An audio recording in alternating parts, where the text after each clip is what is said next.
వివరించమని speaker గారి అధ్యక్ష వాళ్ళ ప్రాధాన్యత ఏందో మీకు అర్థమైంది కదా అధ్యక్ష. ఈ చర్చ జరగవద్దు, ఈ నిజాలు ప్రజలకు తెలియవద్దు, ఈ నిజాలు ప్రజలకు తెలియవద్దు. విషం కడుపు నిండా విషం. మీరు కళ్ళు చూడండి అధ్యక్ష, అసలు వాళ్ళ కళ్ళలో చూడండి. వాళ్ళ కళ్ళెగ్గిన పోలే శక్తి ఉంటే ఆ విషపు కళ్ళతో చూస్తే మొత్తం కాలి బూడిదైపోయేటట్టు చూస్తున్నారు అధ్యక్ష. కప్పిపుచ్చుకోవడానికి అద్దాలు పెట్టుకుంటున్నారు అధ్యక్ష. అది కప్పిపుచ్చుకోవడానికి అద్దాలు పెట్టుకుంటున్నారు అధ్యక్ష. అద్దాలు పెట్టుకున్నా మీ విషపు చూపులు ప్రజలకు అర్థమవుతాయి. అందుకోసమని నా మాట ఒక్కటే అధ్యక్ష, ఈరోజు తెలంగాణకు ఈరోజు నగర అభివృద్ధి చేయడం మా బాధ్యత. ఈరోజు ఇన్ని మాటలు మాట్లాడుతున్నారు కదా అధ్యక్ష. ఆనాడు కాంగ్రెస్ లో గెలిచిన ఎమ్మెల్యేని తీసుకొని మూసీ రివర్ డెవలప్మెంట్ కార్పొరేషన్ కు చైర్మన్ చేసింది ఎవరు అధ్యక్ష? ఎవరు? ఈ రోజు వివరాలు చెప్తుంటే ఆ నొప్పెందుకు అధ్యక్ష? ఆ నొప్పెందుకు? మీరు అనుమతి ఇచ్చిన తర్వాత వాళ్ళెవరు అధ్యక్ష ప్రశ్నించనికే? వాళ్ళెవరు సభ్యులు? ఈ రోజు అక్బరుద్దీన్ ఓవైసీ గారు, పాయల శంకర్ గారు, లేకపోతే కాలేరు వెంకటేష్ గారు. ఆ కాలేరు వెంకటేష్ గారినైనా చూసి నేర్చుకోండి, కనీసం ఒక అవగాహన వస్తుంది. స్పష్టంగా నేను అంబర్పేట పోయినప్పుడు చెప్పిండు, 100% అంబర్పేట శాసనసభ నియోజకవర్గంలో మేము మూసీ నది ప్రక్షాళనకు సహకరిస్తాము. మా పేదలకందరికీ మంచి ఇండ్లు కట్టించండి, మా ప్రభుత్వ కార్యాలయాలు కట్టించండి, మా ప్రాంతాన్ని అభివృద్ధి చేయండి. నేనే ముందు బాగానే నిలబడి మూసీ నది ప్రక్షాళనకు సహకరిస్తానని అంబర్పేట ఎమ్మెల్యే కాలేరు వెంకటేశ్వర గారు ముందుకు వచ్చి బహిరంగంగా మైక్లో చెప్పిండు. నిన్నగాక మొన్న వచ్చి నన్ను కలిసి చెప్పిండు. ఆ పక్కనే ఉప్పల్ ఎమ్మెల్యే లక్ష్మారెడ్డి గారు వచ్చి కలిసి, సార్ మా ప్రాంతాన్ని అభివృద్ధి చేయండి, మూసీ నదిని ప్రక్షాళన చేయడం ద్వారా మా ప్రాంతానికి ఉపయోగపడుతుంది, మీరు చాలా మంచి పని చేస్తారు, మీరు వేగంగా ముందుకు వెళ్ళండి, మా వైపు నుంచి మీకు ఏం సహకారం కావాలని చెప్పి ఆ శాసనసభ్యులు వచ్చి కలిసిరు అధ్యక్ష. ఇవాళ నేను ఒకటే అడుగుతున్నా అధ్యక్ష, ఈ రోజు మూసీ నది ప్రక్షాళన చేసుకుంటే నల్గొండ, ఈరోజు మూసీ నది ప్రక్షాళన మేము చేస్తున్నామంటే మీరు చెయ్యాలంటున్నా వద్దంటున్నా? ఒక్క మాటలో చెప్పండి. మీరు చెయ్యాలనుకుంటే ఏమి చెయ్యాలో సూచన ఇవ్వండి, వద్దంటే మీ కడుపు మంట ఏందో చెప్పండి, తెలంగాణ ప్రజలు నిర్ణయించుకుంటారు. అందుకే ఈరోజు మూసీ నది పరివాహక ప్రాంతాన్ని నైట్ ఎకానమీగా మారుస్తా అని చెప్పిన అధ్యక్ష.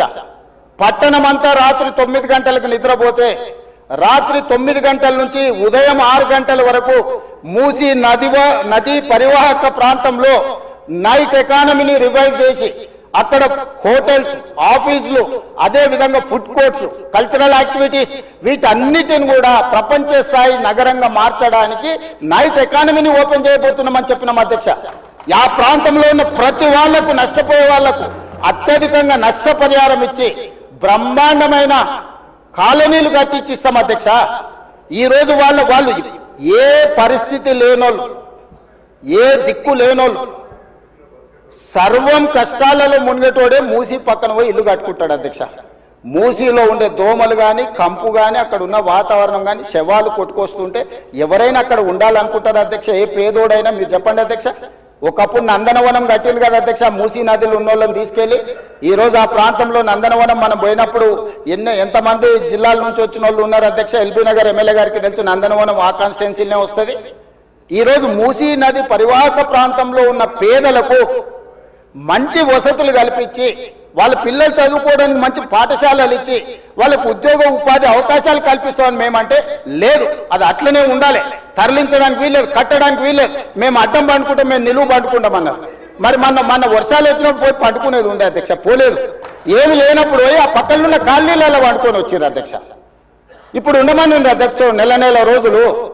ఇప్పుడు వద్దంటున్న వాళ్ళు ఉన్నారు కదా, నెల రోజులు మూసీ నది పక్కన ఉండమని చెప్పుండ్రు అధ్యక్ష. అంబర్పేట శ్మశాన వాటిక ఉంది కదా అధ్యక్ష, ఆ శ్మశాన వాటిక దగ్గర ఉన్న శవాలు, కులిపోయిన శవాలు, కాలిపోయిన సగం కాలిన శవాలు ఉన్నాయి కదా అధ్యక్ష, వీళ్ళందరూ అక్కడ ఉండమని ఉంది, చూడమని ఉంది. ఏ దుర్భరమైన పరిస్థితి ఉందో అర్థమవుతుంది, ఏ దుర్భరమైన పరిస్థితుల్లో ప్రజలు ఉన్నారో అర్థమవుతుంది. అందుకే ఈరోజు ప్రపంచ స్థాయి సంస్థలను కన్సల్టెంట్గా పెట్టుకున్నాము. ఫస్ట్ ఫేజ్ ఒక కొలిక్కి వచ్చింది, మిగతాది కూడా విడతల వారిగా ప్రాజెక్టు రిపోర్టు జరుగుతుంది. నేను హైదరాబాద్ నగరంలో 5 ఏళ్లలో 1,50,000 కోట్లు ఖర్చు పెడతాం, మూసీ నది ప్రక్షాళన చేస్తామంటే 1,50,000 కోట్లు కాంట్రాక్ట్ ఇచ్చేసిరు, రేవంత్ రెడ్డి 25,000 కోట్లు తినేసిండని మాట్లాడుతున్నారు అధ్యక్ష. ఎంతసేపు వాళ్ళు ఎట్లనో మిగతాలు కూడా అట్లనే అనుకుంటారు అధ్యక్ష. కాంట్రాక్ట్లు ఇచ్చుడు, కమిషన్లు కొట్టుడు, లిఫ్టులు పంపులు పెట్టుడు, ఇండ్ల కనకవర్షం కురిపించుకున్నాడు, పోయి జన్వాడల్లో లేకపోతే మొయినాబాద్లో ఫామ్ హౌస్లు కట్టుకున్నాడు. ఇంతకు తప్ప మీరు చేసింది ఏంది? నా గురించి మాట్లాడే అర్హత మీకెక్కది? ఈ రోజుకు ఏది కూడా మేము కన్సల్టెంట్స్ డీటెయిల్ ప్రాజెక్టు రిపోర్ట్ ఇచ్చే వరకు అంచనాలు మేము చెప్పలేము. ఏంటంటే మేము 80,000 పుస్తకాలు చదవలేదు, మాకంత నాలెడ్జ్ లేదు, మేము అట్లా దొంగతనాలు చేయాలని పని కూడా పెట్టుకోలేదు అధ్యక్ష.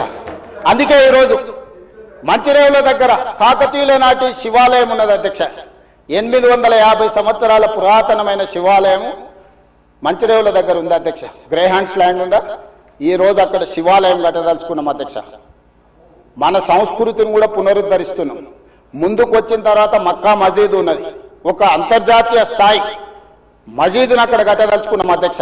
నదీ పరివాహక ప్రాంతంలో ముందుకు వస్తే సిక్ చావుని గౌలిగూడ దగ్గర ఒక అద్భుతమైన స్వర్ణ దేవాలయం లాంటి ఒక సిక్ మందిరాన్ని కట్టదలుచుకున్నాం అధ్యక్ష. ఆ విధంగా ముందుకెళ్తే ఉప్పల్ ప్రాంతంలో మెదక్ చర్చ్ లాంటి ఒక అద్భుతమైన చర్చిని కట్టదలుచుకున్నాం అధ్యక్ష. మూసీ నది పరివాహక ప్రాంతంలో ఒక పక్కన దేవుడు ఉంటాడు, ఇంకొక పక్కన అల్లా ఉంటాడు, ఇంకొక పక్కన గురుద్వారా ఉంటుంది, ఇంకొక పక్కన యేసు ప్రభు ఉంటాడు. ఈ 4 మతాలకు సంబంధించి మూసీ నది పరివాహక ప్రాంతంలో మత సమ్మేళనాన్ని చేసి ఒక మత సామరస్యాన్ని అభివృద్ధి చేయడానికి ఈరోజు కార్యక్రమాలు చేస్తున్నాం అధ్యక్ష. అదేవిధంగా ఈరోజు ఇంటర్నేషనల్ స్టాండర్డ్స్ లో మనం అక్కడ ఉండే వ్యాపార కేంద్రాలను అభివృద్ధి చేయాలనుకుంటున్నాం అధ్యక్ష. ఈ రోజు నీళ్లు శాశ్వతంగా అందులో ప్రవహించే విధంగా నగరాల నుంచి వచ్చే మొత్తం కాలుష్యాన్ని మొత్తం నియంత్రించి సివరేజ్ ట్రీట్మెంట్ ప్లాంట్స్ పెట్టి ట్రీట్ చేసి ఆ వాటర్ ని కూడా వినియోగించుకోవడానికి ఈరోజు ప్రణాళికలు చేస్తున్నాం అధ్యక్ష. వీటన్నిటికీ అంచనాలు లేకుండా టెండర్లు ఇచ్చి కాంట్రాక్టర్ల దగ్గర నుంచి మేము కమిషన్లు కొట్టదలుచుకోలేదు అధ్యక్ష. సంవత్సరంన్నర నుంచి నిరంతరం పనిచేస్తే ఇప్పుడు ఒక కొలిక్కి వచ్చినాయి. ఇంకొక సంవత్సరం పడుతుంది మొత్తం డీటెయిల్ ప్రాజెక్టు రిపోర్ట్ తయారు కావడానికి. 5 సంవత్సరాల కోసం కన్సల్టెంట్ కంపెనీని పెట్టుకున్నాం అధ్యక్ష. 5 సంవత్సరాలు ప్రాజెక్టు డిజైన్లు ఇవ్వడమే కాకుండా అంచనాలు వేయడమే కాకుండా నిర్మాణంలో కూడా వాళ్ళ సహకారం ఉండాలని చెప్పి ఈరోజు అంతర్జాతీయ స్థాయి కంపెనీలను తీసుకొచ్చి మనం పెట్టుకున్నాం అధ్యక్ష. నేను అందుకే డిపిఆర్ వచ్చిన తర్వాత బడ్జెట్ సెషన్ లో మీ అందరికీ డీటెయిల్ ప్రాజెక్టు రిపోర్ట్ హౌస్ లో ప్రజెంట్ చేస్తా అధ్యక్ష. మీ అందరి సూచనలు తీసుకుంటాం, మీ అందరి సలహాలు తీసుకుంటా. నాకు ఇందులో సీక్రెట్ ఏం లేదు అధ్యక్ష. ఒక గొప్ప మంచి ఉద్దేశంతో మూసీ నది ప్రక్షాళన చేయదలుచుకున్నాము. ఇది 4 నదుల అనుసంధానం అవుతుంది అధ్యక్ష. మూసా నది, ఈసా నది, గోదావరి నది, కృష్ణా నది, 4 నదుల అనుసంధానము జరగగలిగిన ఏకైక అవకాశం తెలంగాణ రాష్ట్రంలో ఉన్నది. ఈ గొప్ప కార్యక్రమాన్ని చేసే అవకాశం దేవుడు నాకు ఇచ్చిండు. ఈ రోజు గాంధీ బాపు ఘాట్ ఏదైతుందో అక్కడ గాంధీ సరోవర్ కట్టదలుచుకున్నాం అధ్యక్ష. గాంధీ సరోవర్ నిర్మించాలంటే ప్రభుత్వానికి భూమి తక్కువ ఉంది, డిఫెన్స్ ల్యాండ్ ఉంది. 200 ఎకరాలు కేంద్ర ప్రభుత్వాన్ని అడిగినాం, నరేంద్ర మోడీ గారిని అడిగినాం, రాజ్నాథ్ సింగ్ గారిని అడిగినాం. రాజ్నాథ్ సింగ్ గారు పెద్ద మనసు చేసుకొని తాత్కాలికంగా ఇమ్మీడియట్ గా ఒక 60 ఎకరాలు ఇస్తా, ఇంకొక 50 ఎకరాలు 100 ఎకరాల పైన ఇస్తా. గాంధీ సరోవర్ అక్కడ గాంధీ సరోవర్ దగ్గర ప్రపంచంలోనే ఎత్తైన మహాత్మా గాంధీ గారి విగ్రహాన్ని కట్టాలి. అక్కడ గాంధీ ఫిలాసఫీని ప్రపంచానికి చెప్పాలి. గొప్ప ఎడ్యుకేషనల్ ఇన్స్టిట్యూట్స్ అక్కడ పెట్టాలి.